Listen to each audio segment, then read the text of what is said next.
नमस्कार मित्रांनो, आई कुठे काय करते या मालिकेच्या आजच्या भागात आपण पाहणार आहोत. अभि संजनाची बाजू घेत असतो तर अनघा त्याला म्हणते, तू संजनाताईंची बाजू घेतोयस? तर अभि म्हणतो, काय हरकत आहे, ती रिॲक्ट चुकीच्या पद्धतीने करते म्हणजे ती चुकीचीच आहे असं होतं का? मला सांग, ती लग्न करून या घरात आली तर तिला या घरातल्यांनी मनापासून स्वीकारलं का? आजी आप्पांना ती जवळची वाटते का? नाही ना, मग किती वाईट वाटत असेल तिला. तर लगेच अनघा म्हणते, पण त्या जवळच्या का वाटतील? ताई या घरासाठी किती काही करत असते. तर अभि म्हणतो, एक्झॅक्टली हेच होतंय. संजनाचं कंपॅरिझन कायम आईबरोबर केलं जातं का? त्या दोघी तर वेगळ्या आहेत ना. आईने जे केलं ते संजनाने करायलाच हवं अशी अपेक्षा का? आई हे घर सोडून गेली होती ना, मग आता तिचं या घरात काय आहे? आपण हे घर आपल्या पद्धतीने चालूया ना. आजी आप्पांचं जाऊ दे, पण तू आणि आरोहीसुद्धा संजनाला समजून घेत नाही. अगं तिला किती परकं वाटत असेल या घरात. तर अनघा म्हणते, असं वाटण्याचं काहीच कारण नाही आहे. आम्ही घरातल्या इतर लोकांशी जसं वागतो तसंच संजनाताईंशी वागतो. तर अभि म्हणतो, अजिबात नाही, सगळे संजनाकडे ती वैरी असल्यासारखं बघतात. तिच्याशी वाईट वागतात का? कारण तिने आईचा संसार मोडलाय.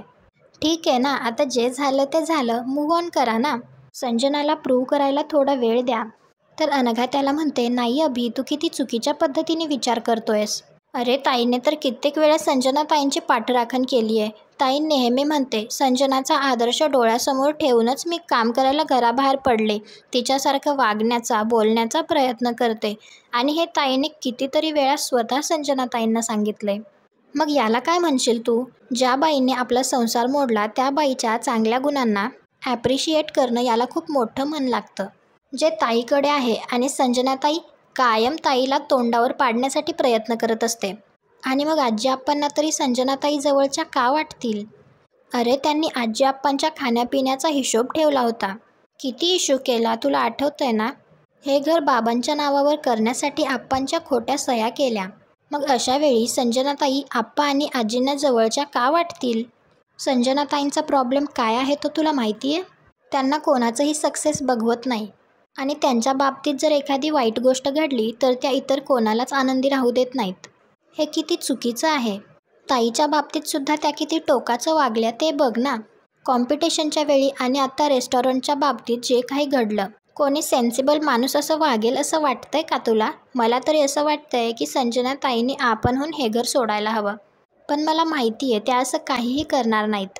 तर अभि म्हणतो, तिने हे घर का सोडावं? या घरावर बाबांचा हक्क आहे.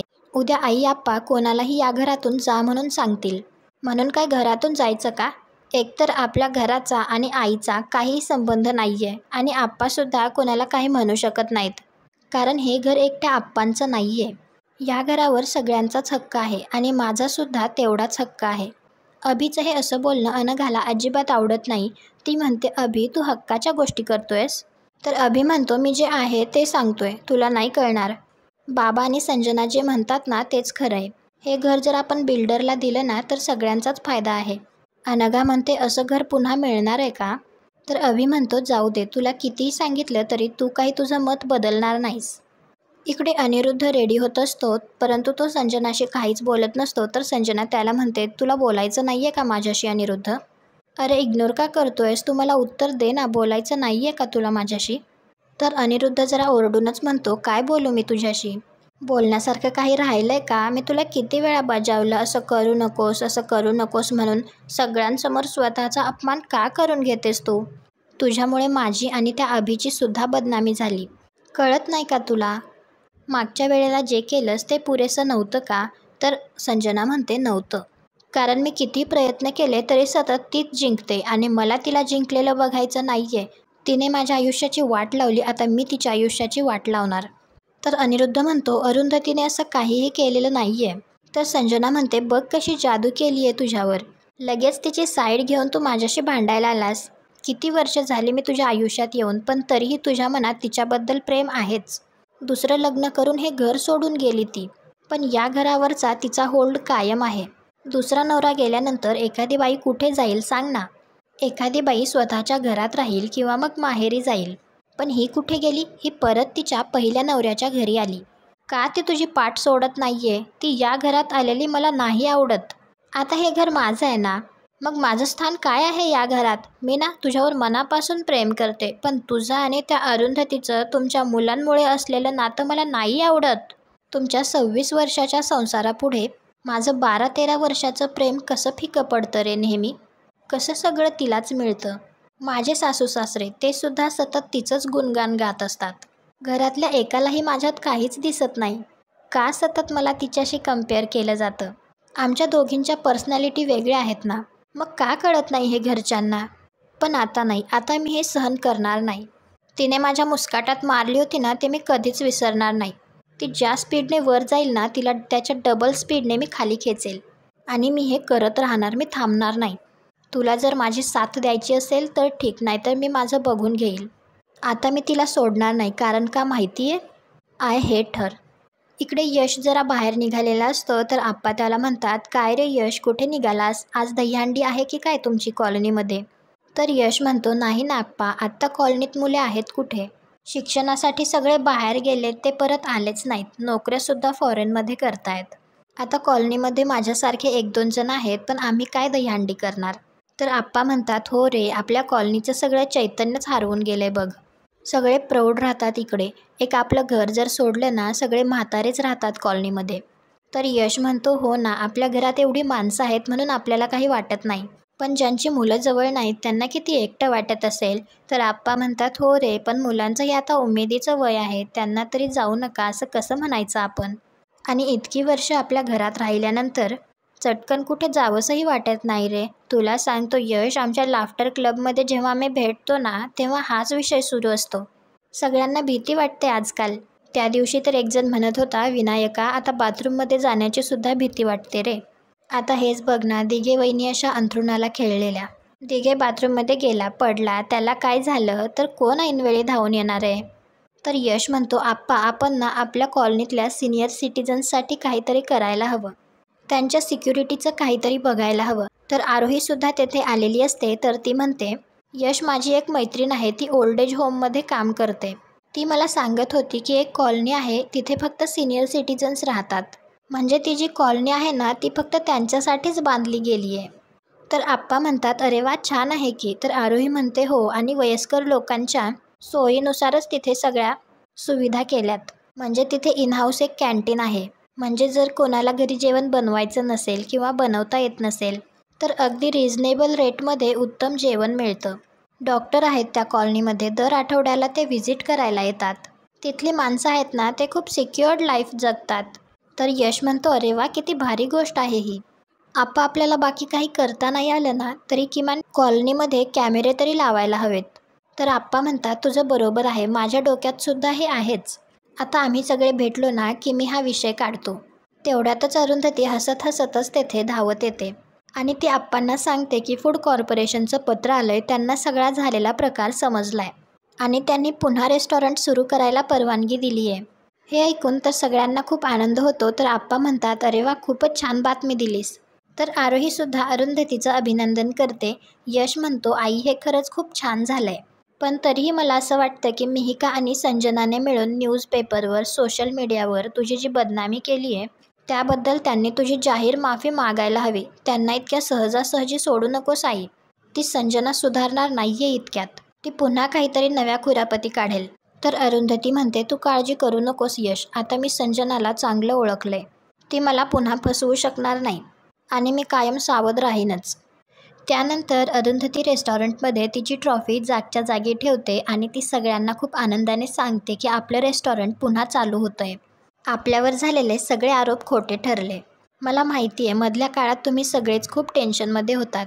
मीही होते, पण आता काळजी करण्यासारखं काही नाही. सगळं पुन्हा एकदा सुरळीत सुरू होणार आहे. आपण गमावलेला विश्वास पुन्हा कमवायला जरा वेळ लागेल, पण मला खात्री आहे आपण ते करू शकतो, कारण आपले मिहीर सर परत येत आहेत. हे ऐकून तर सगळ्यांना आणखी जास्तच आनंद होतो. तर निशा म्हणते, खरंच मॅडम. तर अरुंधती म्हणते, हो, त्यालाही तिथे रेस्टॉरंटशिवाय करमत नाही. तर मॅनेजर म्हणतो, मॅडम, आपण त्यांचं ग्रँड वेलकम करूया. तर अरुंधती म्हणते, नक्की करू. खरं सांगायचं तर मला तुमच्या सगळ्यांचे आभार मानायचेत. तुम्ही कायम माझ्या पाठीशी उभे राहिलात, माझी साथ कधीच सोडली नाहीत. निशा, थँक्यू, तू कायम माझ्याबरोबर होतीस. तर ती म्हणते, हो मॅडम, कारण आम्हाला माहिती होतं तुमच्या हातून असं काहीच घडणार नाही. निशा, उमेश, दीपक, तुम्ही तिघांनी माझ्यावर जो विश्वास दाखवला त्यामुळेच मला बळ मिळालं आणि म्हणूनच आज मी तुम्हाला थँक्यू म्हणायला आली आहे. तर निशा विचारते म्हणजे? तर अरुंधती म्हणते म्हणजे उद्यापासून मी इथे नाही येणार. तर दीपक विचारतो पण का मॅडम? तर अरुंधती म्हणते अरे मिहीर परत येतोय ना, त्याचं रेस्टॉरंट आहे हे, तोच चांगला सांभाळू शकेल, मला नाही जमणार. तर मॅनेजर म्हणतो मॅडम असं का बोलताय तुम्ही, तुम्हीच तर एवढे दिवस सगळं सांभाळलं. तर अरुंधती म्हणते हो पण त्याचा शेवट काय झाला, नको बास आता, माझ्यामुळे मिहीरला अजून त्रास नको, हे त्याचं रेस्टॉरंट आहे, त्याने जीवापाड जपलंय हे. तर निशा म्हणते मॅडम काही झालंय का, मिहीर सर काही बोलले का?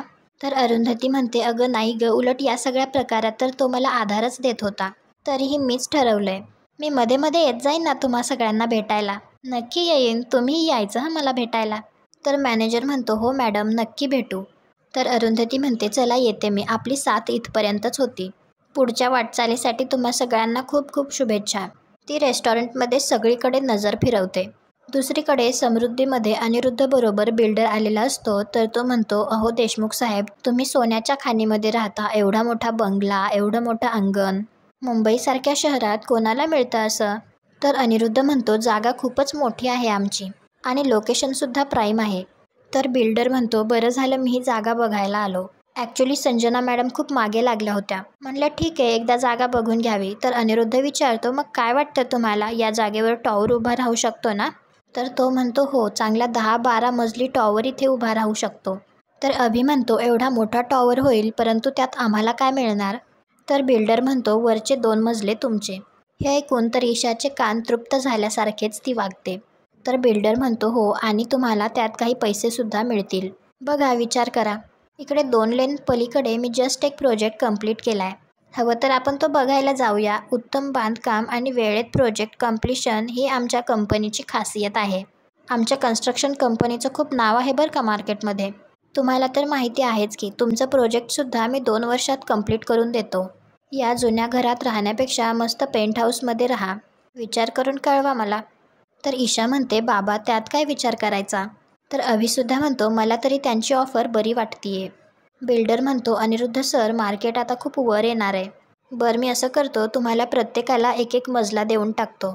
जरा विचार करा पुढच्या 2 वर्षात काय कॉस्ट असेल तुम्हाला मिळालेल्या घराची. आयुष्यभर काही करायची गरज नाही, पुढच्या 4-5 पिढ्यांचं लाईफ सिक्युअर झालं असं समजा, मस्त बसून खा. तर अभि म्हणतो बाबा ते म्हणतायत तर आपण त्यांच्या ऑफरचा विचार करायला हवा, मला नाही वाटत याच्यापेक्षा कोणी बेटर ऑफर देईल. तर ईशासुद्धा म्हणते हो बाबा, यांनी बांधलेल्या बिल्डिंगमध्येच माझी मैत्रीणसुद्धा राहते, खूप छान घर आहे तिचं, एकदम पॉश, मला असं वाटतं आपण हे फायनल करून टाकू. अनिरुद्ध त्याला म्हणतो तुम्ही म्हणताय ते सगळं मला मान्य आहे, पण ही जागा वडिलोपार्जित आहे, आमच्याबरोबर या जागेवर माझ्या वडिलांचा सुद्धा हक्क आहे. आमची कितीही इच्छा असली तरी माझ्या वडिलांचा याला विरोध आहे, ते हे घर पाडू देणार नाहीत. तर बिल्डर म्हणतो हे खूप कॉमन आहे, मला सांगा मेजॉरिटी तुमच्याकडे आहे ना? तर अनिरुद्ध म्हणतो हो आहे. तर बिल्डर म्हणतो फक्त तुमच्या वडिलांच्या एकट्याचा विरोध आहे ना, अशा वेळी थोडी ताकद लावावी लागते. तर अनिरुद्ध विचारतो म्हणजे? तर बिल्डर म्हणतो काही नाही, तुम्हाला या जागेवर टॉवर हवा आहे की नको आहे? तर ईशा आणि अभि म्हणतो हो आम्हाला तरी हवा आहे. तर बिल्डर म्हणतो ठीक आहे अनिरुद्ध सर, तुम्ही एक काम करा, मला या जागेचे डॉक्युमेंट्स आणून द्या, बाकी मी बघतो, माझ्यासाठी या गोष्टी किरकोळ आहेत, आम्हाला रोज अशा लोकांशी डील करावी लागते. अनिरुद्ध विचारतो म्हणजे तुम्ही काय करणार आहात? तर बिल्डर म्हणतो तुम्ही काही काळजी करू नका, जे काही आहे ना ते मी बघतो, तुमचे वडील आपणहून ही जागा सोडून जातील, माझ्यावर विश्वास ठेवा. दुसरीकडे अरुंधती आणि यश कॉफी पित असताना अरुंधती यशला म्हणते काय सुंदर झालंय रे गाणं. तर यश म्हणतो हो ना, अनिशने लिहिलंय. तर अरुंधती म्हणते काय अप्रतिम अर्थ आहे, किती सुंदर शब्द वापरतो रे तो. तर यश म्हणतो मी सांगू का तुला, अनिशला ना दैवी देणगी आहे, कमाल लिहितो तो. बरं हे गाणं 2 दिवसात आपण तुझ्या आवाजात रेकॉर्ड करणार आहोत, लक्षात आहे ना? आणि आपण ना रेकॉर्डिंग रात्रीच करूयात, तू रेस्टॉरंटमधनं डायरेक्ट स्टुडिओतच ये. तर अरुंधती म्हणते यश आता तू कधीही रेकॉर्डिंग ठेव, तुझ्या सोयीने, मी आता मोकळीच आहे. तर यश विचारतो मोकळीच आहे म्हणजे? सुट्टी घेतलीस का काही दिवस? तर अरुंधती सांगते आता मी रेस्टॉरंटमध्ये नाही जाणार, काही दिवसांसाठी नाही, तर मी आता रेस्टॉरंटमधून कायमचीच सुट्टी घेतली आहे. हे ऐकून तर यशला जरा आश्चर्यच वाटतं आणि तो विचारतो अगं पण का? तर अरुंधती म्हणते यश अरे मिहीरने हे रेस्टॉरंट माझ्या हातात सोपवताना खूप विश्वास टाकला होता माझ्यावर, पण मला तो नाही टिकवता आला. तर यश म्हणत असतो, आई असं काय बोलतीयस तू? जे काही झालं त्यात तुझी काहीही चूक नव्हती आणि हे सगळं कोणी केलं हे आता सिद्ध झालंय ना मग? अरुंधती म्हणते, या सगळ्या प्रकरणाचा मिहिरला मनस्ताप झाला असणार. तो काही बोलून दाखवत नाही, पण आपल्याला कळतं ना. रेस्टॉरंट हे एक स्वप्न होतं त्याचं. त्याने इतकी वर्ष ते किती व्यवस्थित सांभाळलं होतं. कधी कोणी एक शब्द वाईट बोललं नव्हतं त्या रेस्टॉरंटविषयी. माझ्या हातात सोपवलं आणि हे असं झालं. त्याला वाटणारच ना. ताईवर एवढ्या विश्वासाने आपण जबाबदारी सोपवली आणि नुकसान आपलंच झालं. तर यश म्हणत असतो, आई मिहिर असा नाहीये. तर अरुंधती म्हणते, हो रे, पण माझ्या मनाला खातंय. नको. उद्या त्याने उठून सांगण्यापेक्षा आपणच सोडलेलं बरं. आणि त्या संजनाची काय खात्री आहे उद्या परत तिच्या डोक्यात काही आलं, तिने परत काही केलं. आमच्या दोघींमधल्या वैराची शिक्षा मिहिरला कशाला? आणि असंही तो आता परत येतोय. त्याचं रेस्टॉरंट त्याच्या पद्धतीने त्यालाच सांभाळू दे बाबा. तर यश म्हणत असतो, आई मला हे आवडलेलं नाहीये आणि मला हे पटतसुद्धा नाहीये. म्हणजे शेवटी संजनाला हवं होतं तेच झालं ना. अल्टिमेटली तीच जिंकली. तर अरुंधती म्हणते, अरे कोण जिंकलं कोण हारलं हा मुद्दाच नाहीये यश. या सगळ्यामुळे संजनाला आनंद होणार आहे की दुःख या सगळ्याचा मी विचारच करत नाहीये. पण माझ्यामुळे कोणाला त्रास झालेला मला बघवत नाहीये. आपण वेळीच थांबलेलं बरं. तर यश म्हणतो, ठीक आहे, जशी तुझी मर्जी. पण आई एकच गोष्ट मी तुला सजेस्ट करेन. कोणताही निर्णय घेताना तो भावनेच्या भरात घेऊ नकोस. प्लीज प्रॅक्टिकली विचार कर. तर अरुंधती म्हणते, मी सगळ्या बाजूने विचार करूनच निर्णय घेतला यश. आणि एक सांगू का, या सगळ्यात ना माझं गाणं बाजूला पडत होतं. आता मला जरा गाणं करता येईल. माझे विद्यार्थी, माझा क्लास याकडे लक्ष देता येईल. रेकॉर्डिंग, कितीतरी कामं आहेत अरे. तर यश लगेच म्हणतो, आणि गणपती येत आहेत आता, त्याचीसुद्धा तयारी करायची आहे. तर अरुंधती म्हणते, हो उद्या येते, आईंना विचारते काय मदत हवी आहे ते. तर यश म्हणतो, चालेल, चला येतो मी. तर अरुंधती त्याला म्हणत असते, थांब ना थोडा वेळ. तर यश म्हणतो, आई मी आणि आरोही सोबत डिनरला जातोय. तू पण चल आमच्याबरोबर. तर अरुंधती म्हणते, नाही अरे, जा तुम्ही दोघंच. काही महिन्यांनी तर तुम्हा दोघांना बाहेर पडणं कठीण होईल. बाळ मोठं होईपर्यंत घराबाहेर पडता येत नाही. आता वेळ मिळतोय तर जा, मजा करून घे. तर यश ठीक आहे असं म्हणून तेथून जातो आणि आजचा भाग इथेच संपतो. पुढील भागात आपल्याला पाहायला मिळणार आहे, आप्पा अभिला फोन करून सांगतात जानकीला खोकला लागलाय आणि तो थांबतच नाहीये. तर अभि म्हणतो, ठीक आहे, माझ्या पुस्तकांच्या तिथे एक सिरपची बॉटल ठेवली आहे, त्यातला अर्धा चमचा तिला द्या. आप्पा तिला ते सिरप देतात. त्यानंतर कांचन आप्पांना म्हणते, अचानक कशी रडायला लागली ती. तर आप्पा सांगतात, तिला खोकल्याची उबळ आली म्हणून मी अभिला फोन केला. तर अभि मला म्हणाला तिथे एक औषध आहे, ते तिला पाजा. तर कांचन म्हणते, त्या औषधावरचं नाव तुम्ही नीट वाचलं होतं ना? तुम्हाला हा भाग कसा वाटला ते कमेंट करून नक्की सांगा. व्हिडिओला लाईक करा. आपल्या मराठी मालिका चॅनलला सबस्क्राईब करा. भेटू उद्याच्या भागात.